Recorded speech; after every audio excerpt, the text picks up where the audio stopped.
اس میں سب سے بڑی بات یار آپ ایک بات یاد رکھیں, بار بار وہ حدیث کا ذکر میں اس لیے کرتا ہوں کہ مجھے اور آپ کو یہ بات یاد رہے کہ کسی مومن, اس کا مفہوم ہے کہ کسی مومن کی دل آزاری کرنا یا اس کا دل دکھانا ایسے ہی ہے جیسے اپنے خانہ کعبہ کی معاذ اللہ حرمت پامال کی ہو.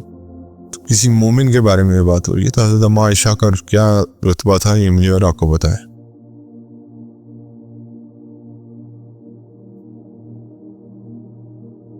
حضرت ابوبکر صدیق رضی اللہ تعالیٰ عنہ کے لیے ایک بڑی ڈیفیکلٹی تھی, اور وہ کیا تھی کہ وہ دس ینگ مین مستاح ابن اتھاتہ رضی اللہ تعالیٰ عنہ, جو کہ انفارچونیٹلی اسپریڈنگ آف ریومر میں آ گئے تھے. حضرت ابوبکر اتنے اپسیٹ تھے کہ انہوں نے قسم کھا لی کہ واللہ I am not going to spend a single penny on this man again.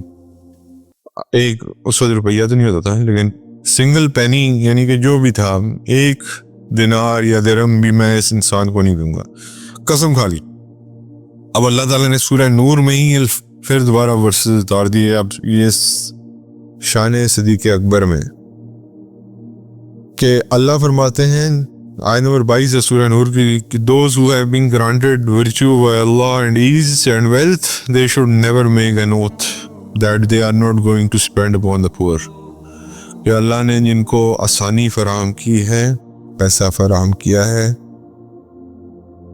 اور آسانی فراہم کی ہے, ان کو کبھی بھی قسم نہیں اٹھانی چاہیے کہ وہ کسی غریب کی مدد نہیں کریں گے. جیسی حضرت ابوبکر نے آیت سنی, حضرت ابوبکر کو فوراً سمجھ آ گئی کہ یہ میرے لیے ہے, کیونکہ میں نے ہی قسم کھائی تھی. اور پھر اللہ اس آیت میں آگے بھی فرماتے ہیں اور ان لوگوں کے اوپر جنہوں نے اللہ کے راستے میں ہجرت کی, اور ان لوگوں کے اوپر جو تمہارے پور ریلیٹیوز ہیں, یعنی کہ ریلیٹیوز ہیں,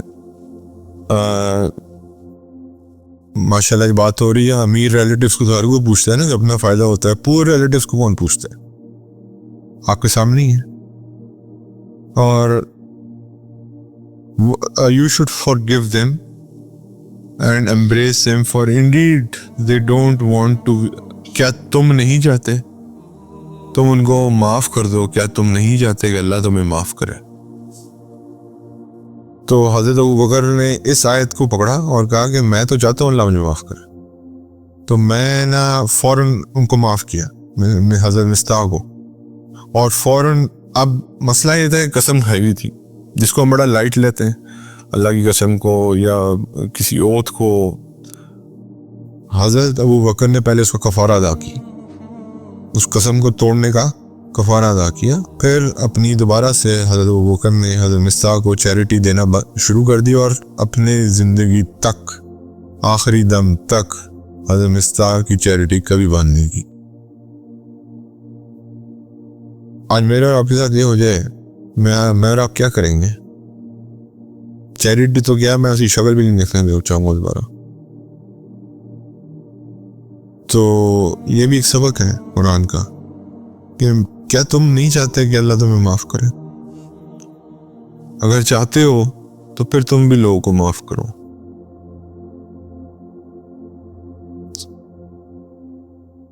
اللہ تعالیٰ ہمیں حضرت ابوبکر کی اس عمل سے سیکھنے کی توفیق عطا فرمائے, اور انہوں نے صرف اللہ کی خاطر ان کو فورگیو کیا. کوئی اپنا پرسنل ریزن نہیں تھا, صرف پرسنل ریزن یہی تھا کہ اللہ مجھے معاف کرنا. That was the only personal reason. کو دنیا میں کوئی ان کو وہ نہیں تھا, کوئی گین نہیں تھا اس میں. بہت مشکل ہے یہ میرے اور آپ جیسے لوگوں کے لیے کرنا. سیدنا صدیق اکبر بہت ہائی لیول تھا ان کا, ان کے لیے کرنا شاید بہت آسان تھا, کیونکہ محنت بہت ہوئی ہوئی تھی, اللہ کے نبی کی محنت بہت ہوئی ہوئی تھی. اور پھر وہی اللہ تعالیٰ فرماتے ہیں کہ دنیا والوں پہ رحم کرو, اللہ تعالیٰ تم پہ رحم کرے گا. تو یہ جو کوالٹی ہے میں اور آپ اپنے اندر صرف اس نیت سے پیدا کرنے کی کوشش کریں فارگیونیس کی, کہ مجھے اور آپ کو اللہ تعالیٰ قیامت کے دن فارگیو کرے گا انشاءاللہ. تو یہ ہے واقعہ عفق, اور جس میں ایک خاندان کا خصوصی امتحان ہوا, وہ تھا حضرت صدیق اکبر کا خاندان, اور اس کے ساتھ جڑا ہوا تھا نبی کریم صلی اللہ علیہ وسلم کی عزت.